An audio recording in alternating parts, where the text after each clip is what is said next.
You were my backup plan, Thorne. My safe choice. I never loved you, not the way I loved him. Thorne stood frozen. The anniversary gift, a platinum bracelet engraved with their vows, still warm in his palm. Across the candlelit table, his wife of 10 years sat with a smile that could freeze hell itself. You were my backup plan, Thorne. My safe choice. I never loved you, not the way I loved him. The words hung in the air like poison. Behind him, their kids' laughter echoed from upstairs where the babysitter kept them occupied. The chicken piccata he'd spent 3 hours perfecting grew cold. And in that moment, everything Thorne believed about his life crumbled into dust. But here's what she didn't know. He'd been waiting for this. Planning. Preparing. And tonight was just the beginning. Before we dive into how a decade of lies unraveled in one night.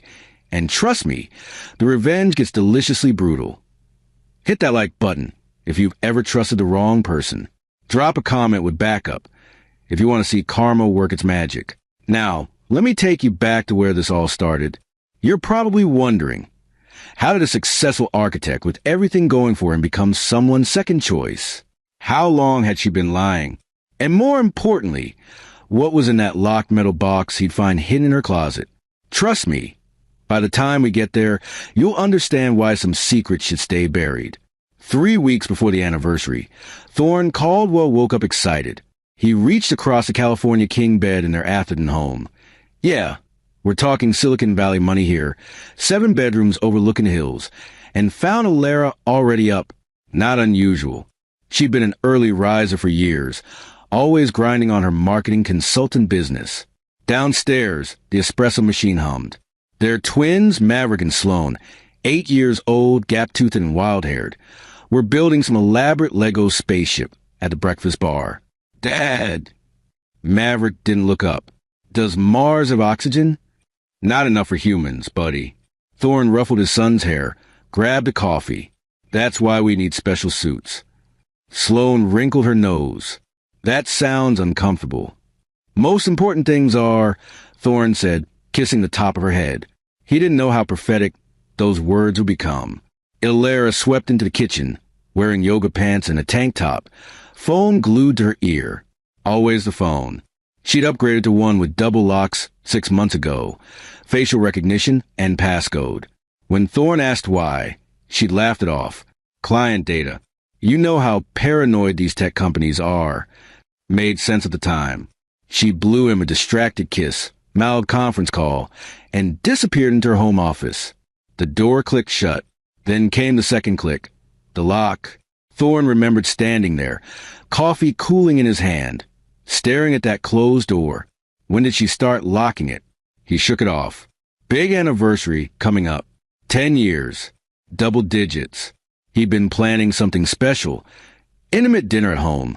The kids at his sister's place. Just the two of them reconnecting like the old days at Stanford. Yeah, they'd met in college. Sophomore year. Thorne was a quiet architecture student who spent nights in the studio building scale models. Alara was a vibrant communications major who lit up every room. When she actually noticed him, picked him out of all the guys chasing her, he'd felt like he'd won the lottery. You're different, she'd said on her third date, walking across the quad under spring stars. Steady. Real. Everyone else is just noise. He proposed after graduation. Ring bought with money from his first internship. Small wedding in Napa. Her parents crying happy tears. His mom squeezing his hand so hard it bruised. You chose well. Sweetheart, his mom had whispered. If only she knew. The next 2 weeks blurred by. Thorne worked overtime on a new commercial project. A boutique hotel in Palo Alto, all clean lines and sustainable materials. He'd been promoted to senior architect 8 months ago. Salary bump that meant Alara could scale back her consulting if she wanted. She didn't want to. I like working, she'd said, almost offensive. I'm not going to be some bored housewife. I never said you should be. You implied it. Had he? Thorne replayed the conversation in his head for days, trying to figure out where he'd gone wrong. This was happening more lately, these little flare-ups over nothing, like she was picking fights just to have distance between them. 1 week before the anniversary, he came home early, Surprise lunch. Her favorite sushi from that place in Los Altos. The house was quiet. Kids at school, Alera's car in the driveway. He heard her voice from the bedroom, laughing. Not her normal laugh, but something younger, freer. Thorne stood at the bottom of the stairs, sushi growing warm in his hands. No, you don't understand, she was saying. It's not about the money, Alex. It's about finally having what I actually wanted. Alex? Thorne didn't recognize the name. Probably a client. But then, I know, just a little longer. After the anniversary, I promise. I'm done pretending. The sushi fell. Raw tuna and rice scattered across the hardwood. Alera appeared at the top of the stairs, phone hidden behind her back, face flushed. Thorne, you scared me. Who's Alex? What? Too bright. Too fast. Oh, a client. Super demanding. You know how it is. She descended the stairs, kissed his cheek like nothing happened. Started cleaning up the fallen sushi, chattering about her day, about needing to pick up Maverick science project supplies, about anything and everything except who Alex was. Thorne let it go. What else could he do? Accuse her based on half a conversation? But that night, while she slept, he picked up her phone from a nightstand, pressed it to her face. Facial recognition denied. She'd changed the settings. His stomach turned to ice. Here's a question for you. When do you know? When does suspicion become certainty? Because Thorne spent the next 7 days trying to convince himself he was paranoid, imagining things, being one of those crazy, jealous husbands. Spoiler alert, he wasn't. Anniversary morning arrived cold and clear. February in Atherton. 60 degrees, fog rolling off the bay, everything expensive and perfect and hollow. Thorne had taken the day off. Sent the kids to his sister Portia's place overnight. She lived in San Francisco, had a guest room the twins loved, promised ice cream and a trip to the Exploratorium. Big romantic night? Portia had asked, eyebrow raised. Something like that. He spent the afternoon cooking. Chicken piccata with lemon and capers, Alera's favorite. Roasted vegetables. Tiramisu from scratch. He'd watch 4 YouTube videos to get the ladyfinger situation right. Candles. Flowers. The works. The bracelet sat in its velvet box on the counter. Engraved inside, 10 years of choosing you. Forever to go. Cost him $3,000. Worth it, he'd thought. Alera came home at 6, yoga mat under her arm, glowing from her class. She stopped in the doorway, taking in the setup. Thorne, this is wow.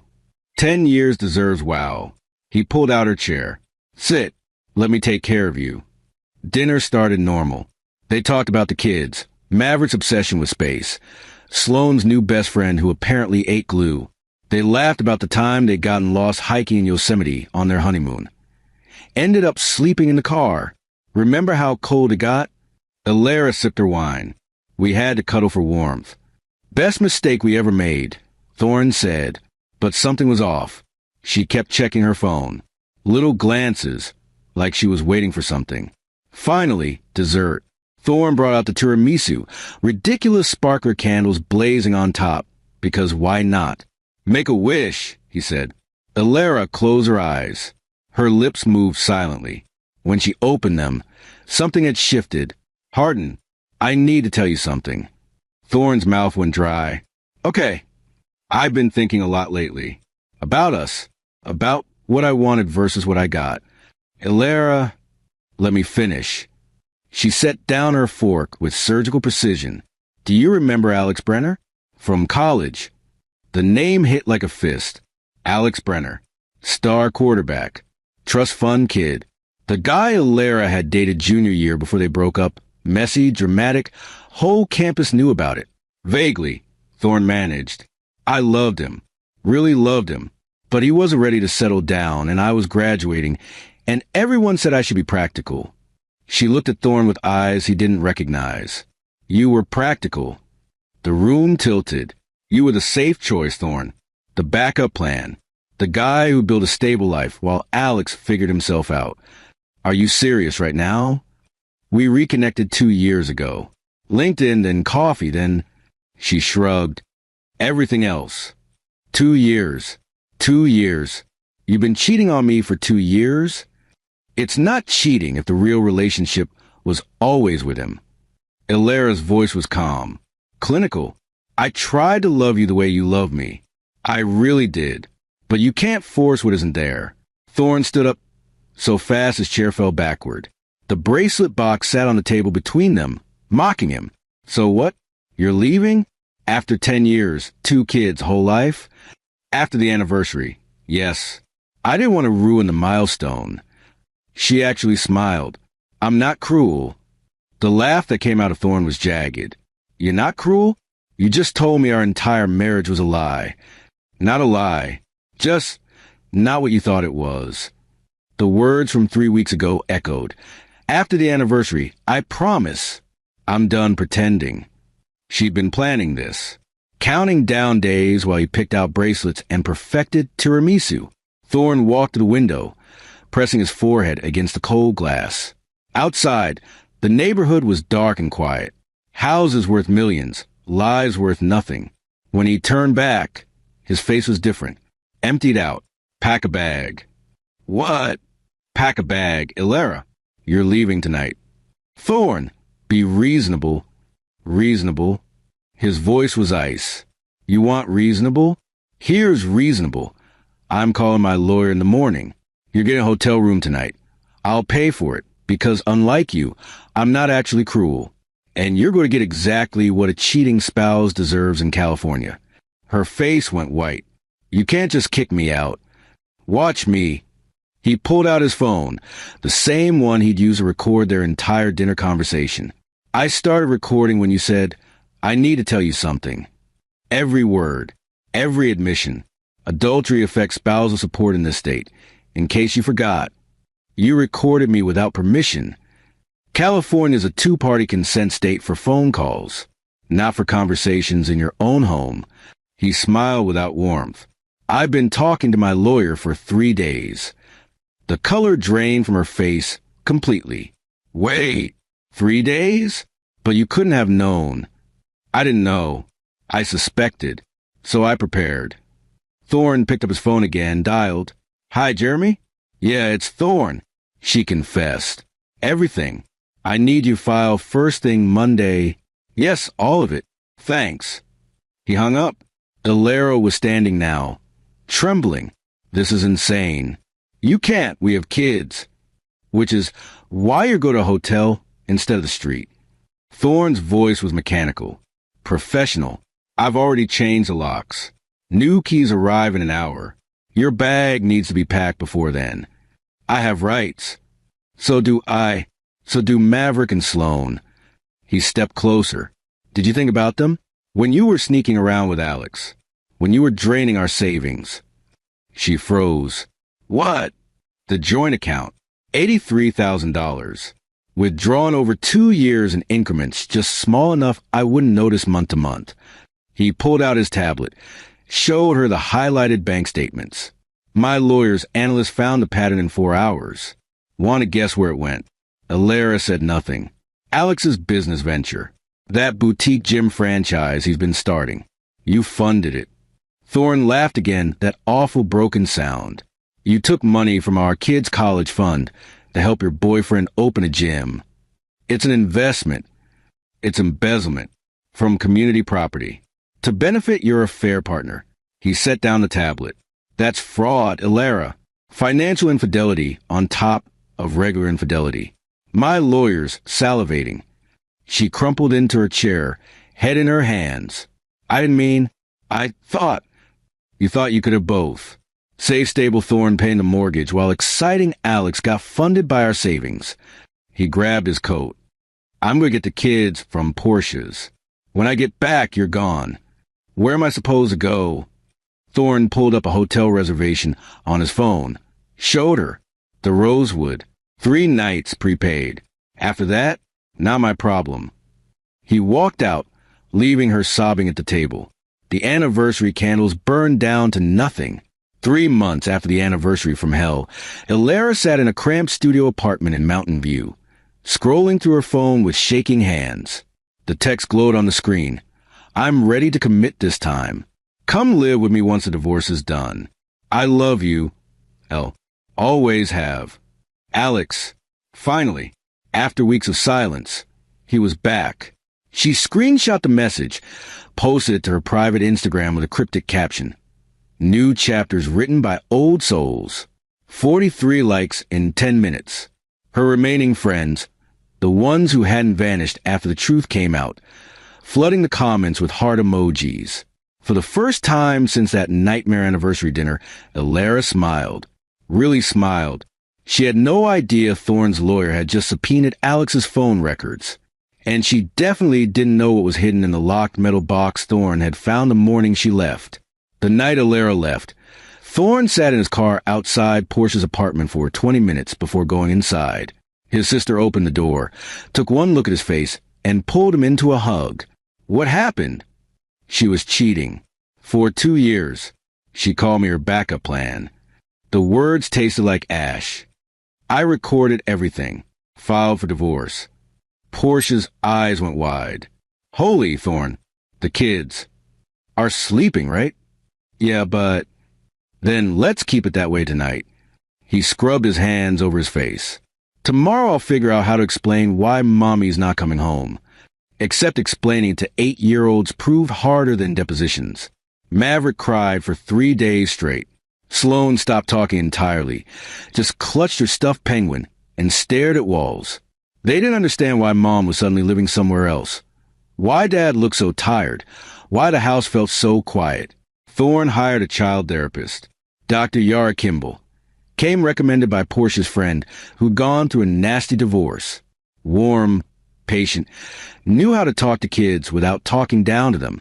They'll be okay, Dr. Kimball told Thorne after the first session. Kids are resilient, but you need to be honest with them, age appropriately. They can sense when adults are lying. The irony wasn't lost on him. Meanwhile, Elara was spinning her own version of events. She'd moved into that Rosewood hotel room for 3 nights, then crashed with her friend Kenna, another marketing consultant, own a condo in Menlo Park. Kenna had been sympathetic at first, bringing wine and tissues while Elara sobbed about growing apart and needing space. Elara posted carefully on social media. Nothing specific, just vague quotes about finding yourself and choosing happiness, and sometimes love isn't enough. Mutual friends started reaching out to Thorne. Tentative messages. Hey, heard you and Elara are separating. Anything we can do? He kept it simple. We're divorcing. She'll tell you her side, I'll tell you mine, and you can decide who to believe. Most of them chose sides quickly, especially after Thorne's lawyer, Jeremy Oakes, a shark in a Brooks Brothers suit, sent out discovery requests. See, California's a community property state. Everything acquired during marriage gets split 50-50, unless you can prove fault that affects a division. Adultery doesn't automatically change property division, but financial misconduct? That's a different story. Jeremy's forensic accountant, a woman named Petra who looked like somebody's sweet grandmother but had the investigative instincts of a bloodhound, tore through 10 years of bank records. She found the $83,000, traced it through 3 different accounts. Elara had been careful, but not careful enough. The money landed in an LLC-registered Alex Brenner, Peak Performance Athletic Centers. She literally funded her affair partner's business with marital assets. Jeremy said, spreading the documents across his mahogany desk. This is textbook financial infidelity. Judge is going to hate her. What does that mean for custody? Thorne asked. Judges don't like parents who steal from their kids' future. I'm pushing for primary physical custody. She gets supervised visitation until we can establish she's not a flight risk. Flight risk? Jeremy leaned back. She stole from you to fund a secret relationship. Who's to say she won't drain what's left and disappear with Alex to Bali? Thorne hadn't considered that. The thought made him sick. Do it, whatever it takes. The divorce papers were served at Kenna's condo. Elara called Thorne 16 times an hour. He didn't answer. Let it go to voicemail. You're demanding primary custody? Supervised visitation? Thorne, they're my kids too. You can't do this. Call me back. Call me back. He deleted the voicemails without listening all the way through. 1 week after serving papers, Thorne was cleaning out the bedroom, boxing up Alara's remaining clothes, her books, her random accumulation of 10 years. In the back of her closet, behind a stack of yoga mats and old photo albums, he found it. A metal lockbox. Fireproof combination lock. He'd never seen it before. Thorne carried it downstairs, stared at it for a full minute. This was either nothing, old tax documents, maybe, or something that would make everything worse.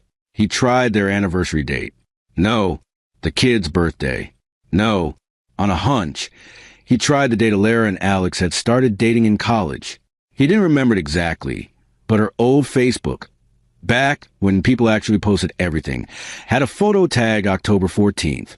October 14th, 20. Click. The box opened. Inside, letters. Dozens of them. Handwritten on nice stationery. Folded carefully. All addressed to Alara, all from Alex. Thorne picked up the first one, postmarked 8 years ago. I know I messed up. I wasn't ready before, but I think about you every day. About what we could have been. I'm not asking you to leave him. I know you have a life now. But can we talk? Just talk? I miss you. 8 years ago. 2 years into their marriage. Right after Sloane was born. Thorne's hand shook. He read another. 5 years ago. Seeing you yesterday reminded me why I loved you. You're wasted on him. He doesn't see what I see. When you're ready, I'll be here. I'll always be here. Another. 3 years ago. I started the business. I'm finally becoming the man you deserved. Everything I'm building, it's for us, for the life we should have had. There were receipts too. Hotel rooms in Carmel, Napa, Lake Tahoe. Always the same 2 names checked in. Alex Brenner and Alara Caldwell. She'd been seeing him their entire marriage. Not 2 years. 10. The backup plan hadn't been a recent development. Thorne had always been the backup plan. He sat on the bedroom floor, letters scattered around him like evidence at a crime scene, and something inside him calcified. No more sadness. No more grief. Just cold, crystalline fury. Jeremy's eyes lit up like Christmas morning when Thorne brought in the box. This is a nuclear bomb. He read through the letters, the receipts. She committed adultery for the entire duration of the marriage, plus the financial fraud. She's not getting 50% of anything. We're going scorched earth. The amended divorce filing was brutal.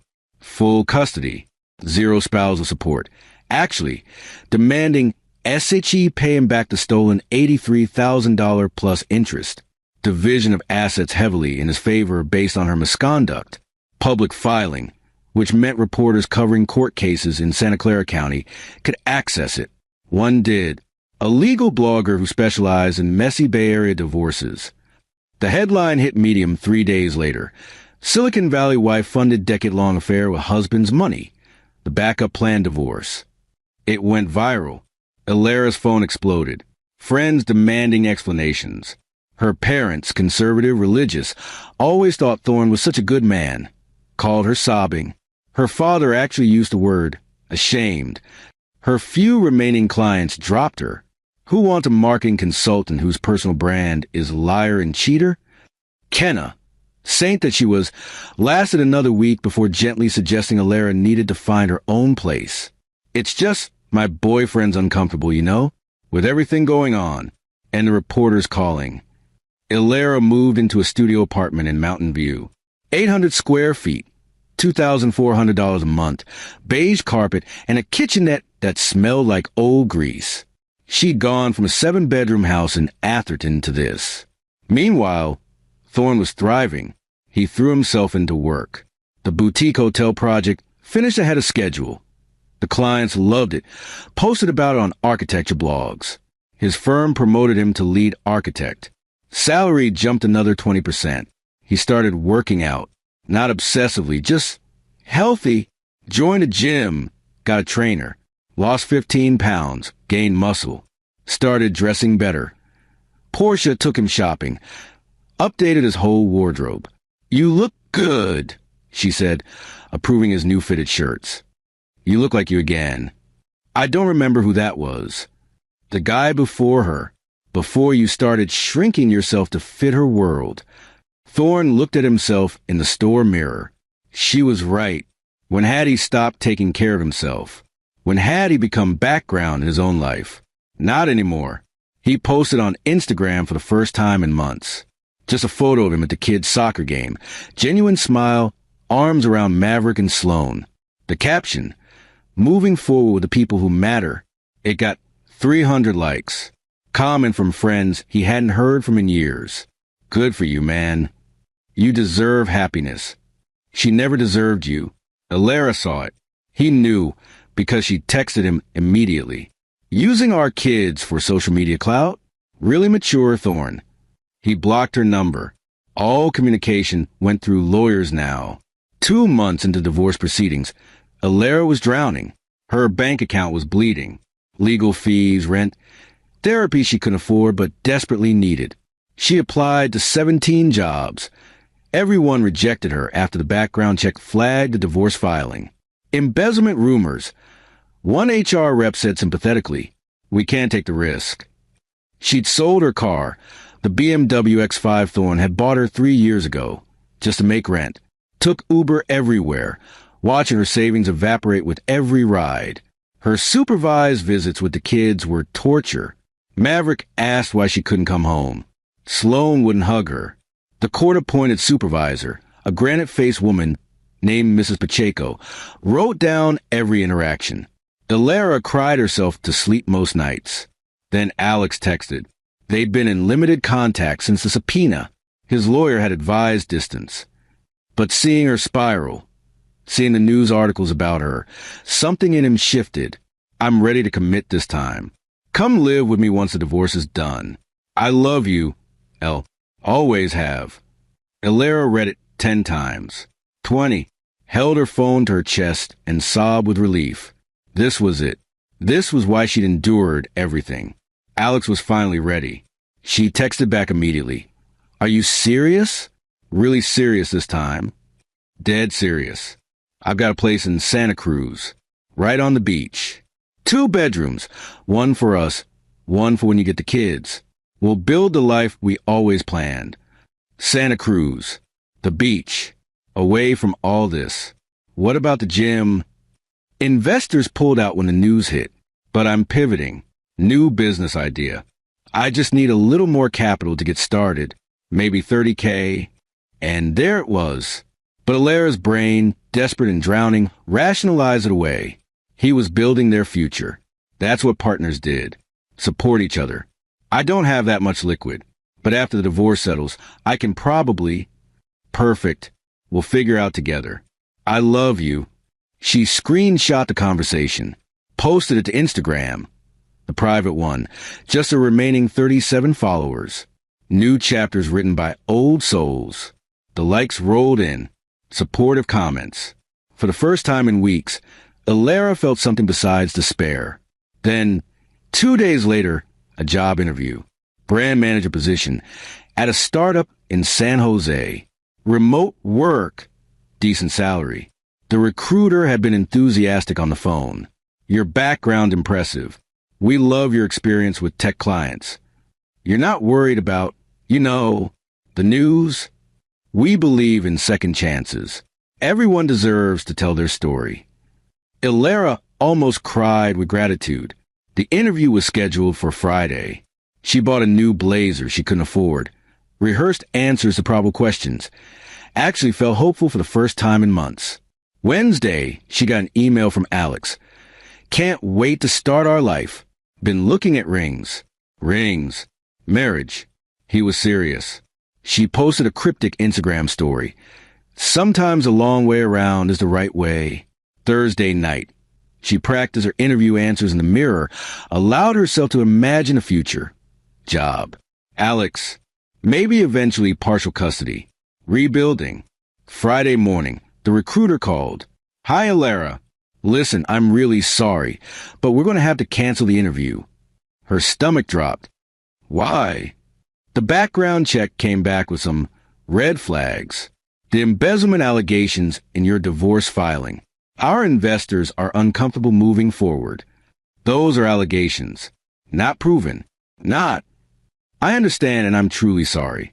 I hope things work out for you. Click. Ilera stood in her bathroom, new blazer on, makeup done, staring at her reflection. The universe was cruel. Friday afternoon, her lawyer called. Ilera, we have a problem. Thorne's attorney just filed a motion for sanctions. They're claiming you were hiding assets. What? I don't have any assets. They subpoenaed Alex Brenner's phone records. There are texts from this week. He's asking you for $30,000. Her blood froze. That's not, he's my boyfriend. That's separate from. It establishes financial entanglement with the man you committed adultery with. Using marital assets to fund his business was bad enough. Planning to give him more money from the divorce settlement? The judge is going to eviscerate you. I wasn't planning. I don't even have the money yet. The intent is enough. And there's something else. The lawyer's voice went carefully neutral. Alex's texts. There are others to other women. Concurrent with yours. Similar language. Similar promises. He's running the same game on at least 3 different women. The floor tilted. That's not possible. He loves me, he said. I'm forwarding you the subpoenaed records. Read them yourself. The email arrived 30 seconds later. Ilera opened it. There was her text chain with Alex. Sweet. Promising. Can't wait to start our life. Then another chain. Alex to someone named Bryn. Once you're done with your divorce, move in with me. I've got a place in Santa Cruz. I love you. Always have. Another chain. Alex to Deirdre. I'm finally ready to commit. Been looking at rings. Word for word. The same script. 3 different women. All going through divorces. All vulnerable. All marks. Ilera made it to the toilet before she threw up. Alex ghosted after the subpoena. Ilera called 17 times. Texted 43. All unanswered. His Instagram went private. His number went straight to voicemail. She drove to the address in Santa Cruz he'd mentioned. Found a rundown duplex, not beachfront. Knocked on the door. A college kid answered. Alex Brenner? Never heard of him. I've lived here 2 years. The gym business? Never existed. The LLC was a shell. The $83,000 Lara had stolen from her marriage had gone straight into Alex's personal account. Spent on cars, trips, other women. Everything had been a lie. The man she destroyed her marriage for was a con artist. Ilera drove back to her studio apartment in a daze. Sat in her car for an hour before going inside. Her phone buzzed. Instagram notification. Someone had tagged her. A gossip account had posted her original New Chapters story next to screenshots of Alex's identical text to the other women. The caption, when you're the backup plan to someone's backup plan. For 1,000 likes. 800 comments. All brutal. That's what she gets for cheating. Imagine destroy your family for this guy. Her poor husband. Hope he finds someone better. Her remaining followers vanished overnight. That evening, an eviction notice appeared on her door. She'd missed last month's rent. Too focused on legal fees and job interviews that went nowhere. 30 days to vacate. Ilera called her parents. Her father answered. I need help. I need to move home for a while. Silence. Dad. Your mother and I have been praying about this. About what's best for everyone involved. I'm your daughter. You made choices, Ilera. Adult choices. Now you're experiencing adult consequences. His voice cracked. We love you, but we can't enable this. You need to fix this yourself. I don't know how. Maybe start by apologizing to Thorne, to your children, to everyone you hurt. Click. Ilera sat on her beige carpet in her beige apartment and screamed. The divorce hearing was set for early May. Ilera showed up in a wrinkled suit, dark circles under her eyes. Her lawyer, a public defender now, she couldn't afford Jeremy's equivalent, looked exhausted. Thorne arrived in a tailored navy suit, calm and collected. Jeremy beside him, briefcase full of ammunition. The judge, Honorable Carmen Reyes, was a no-nonsense woman in her 60s, 25 years on the bench. She read through the filings with pursed lips. Ms. Caldwell, do you dispute the allegations of adultery? Ilara's lawyer stood. Your Honor, my client acknowledges the affair, but I'm asking Miss Caldwell directly. Ilara stood on shaking legs. No, Your Honor, I don't dispute it. Do you dispute that you transferred $83,000 in marital assets to Mr. Alex Brenner over the course of 2 years? I thought it was an investment. I didn't realize. You didn't realize that taking money from joint accounts without your husband's knowledge to fund another man's business was problematic? Silence. Judge Reyes looked at Thorne. Mr. Caldwell, your filings request primary physical custody, full decision-making authority, return of the $83,000 plus interest, and a 70-30 asset split in your favor. That's aggressive. Jeremy stood. Your Honor, my client is simply requesting what's equitable given the egregious misconduct. Ms. Caldwell conducted an affair for the entire 10-year marriage, systematically stole marital assets, and showed no remorse until facing legal consequences. Ms. Caldwell, do you have anything to say? Ilara stood again. This was it. Her last chance. Your Honor, I made terrible mistakes. I hurt my husband, my children, everyone who trusted me. I was selfish and cruel, and I have to live with that. Tears streamed down her face. But I love my kids. They need their mother. I'm begging you not to take them from me completely. Judge Reyes was unmoved. You should have considered your children before conducting a decade-long affair and embezzling their college fund. She signed the orders. Primary physical custody to Thorne. Ilara got supervised visitation every other weekend. 3 hours each visit. All of it monitored and documented. Asset split. 75-25, Thorne's favor. The house, the cars, the savings. All his. Repayment of $83,000 plus interest. $96,000 total, payable within 5 years. No spousal support. She made her own bed. The gavel fell. Ilara collapsed into her chair. Outside the courthouse, she tried one last time. Thorne was walking to his car, Jeremy beside him. She ran after them. Thorne, please. Please just talk to me for 1 minute. He stopped, turned. His face was a mask. You have 1 minute. I'm sorry. I know it doesn't fix anything, but I'm so sorry. I destroyed everything good in my life, and for what? A con artist who never loved me? I'm an idiot. I'm a terrible person. But please don't shut me out of the kids' lives completely. They need their mom. Thorne pulled out his phone.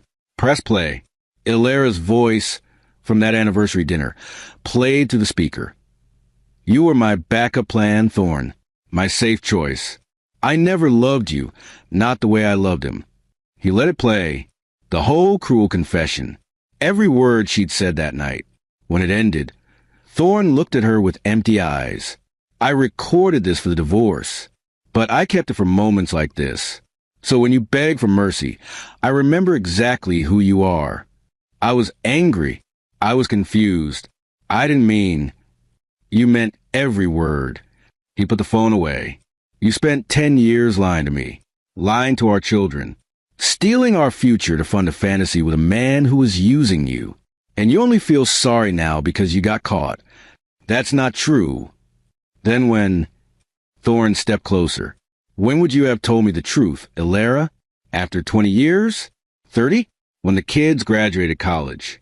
Or would you have kept me as your backup forever while you chased Alex whenever he crooked his finger? She had no answer. The kids will know supervised visits until they're old enough to decide for themselves whether they want more time with you. Until then, you'll take what the court gives you. He turned toward his car. We're done here. Thorne, wait. He paused. Look back one final time. You wanted Alex. You chose Alex for 10 years. You've got what you wanted now. You're free to find him. Except he's gone, isn't he? Off running his con on someone else. Thorne's smile was sharp as glass. Turns out you were his backup plan, too. He drove away. Ilara stood in the parking lot, alone, and finally understood what she'd lost. 2 years later, the kitchen smelled like rosemary and garlic. Thorne stood at the stove, searing lamb chops, exactly the way his new wife Amani liked them. Jazz played softly from the speaker. Through the window, golden California sunset painted the hills. Imani came in from the backyard, laughing, grass stains on her jeans. Your son just taught Sloane how to catch lizards. They're both ecstatic, and I'm mildly horrified. Thorne grinned. He gets that from my side of the family. Everything good about him comes from your side. She kissed his cheek, grabbed wine glasses from the cabinet. I'll set the table. Anniversary dinner waits for no lizard. Anniversary. 2 years married to Imani.